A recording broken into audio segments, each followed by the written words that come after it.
Hi అండి. ఈ వీడియోలో నేను టమాటా పెసరపప్పు మెంతం ఎలా చేయాలో చూపించబోతున్నాను. ఇది రైస్కి కానీ చపాతీకి కానీ చాలా బాగుంటుంది.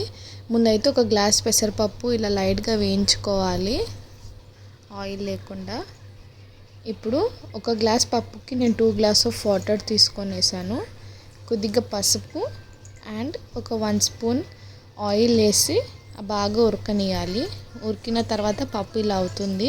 ఇప్పుడు పోపుకి కొద్దిగా ఆయిల్ పోసి ఆవాలు, జీలకర్ర, కరివేపాకు అండ్ నేను ఒక ఆనియన్ తీసుకొని చిన్న పీసెస్ లాగా కట్ చేసుకున్నాను.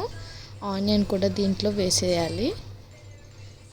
ఇప్పుడు దీంట్లో కొద్దిగా 1/2 స్పూన్ పసుపు, 1/2 స్పూన్ వెల్లుల్లి పేస్ట్ వేయాలి. కొత్తిమీర, కరివేపాకు చిన్న కట్ చేసుకున్నాను నేను, అది కూడా దీంట్లో వేసి ఒక టమాటా చిన్న పీసెస్లా కట్ చేసుకోండి.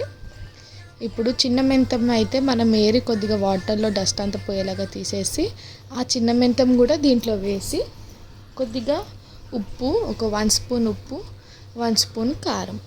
ఇప్పుడు ఇలా 2 నిమిషాలు టమాటా అనేది బాగా మగ్గాలి. దీని తర్వాత ఇప్పుడు దీంట్లో నేను కొద్దిగా గరం మసాలా వేసాను, 1 స్పూన్. టమాటా ఉడికిన తర్వాత చూడండి, ఇప్పుడు దీంట్లో ఉడకపెట్టుకున్న పెసరపప్పు వేసి చిన్న గ్లాస్తో వాటర్ పోసి ఒక 5 నిమిషాలు ఉంచేయాలి. 5 నిమిషాల తర్వాత మూత తీసుకొని చూస్తే టమాటా పెసరపప్పు మెంతం అయితే రెడీ అయిపోయింది.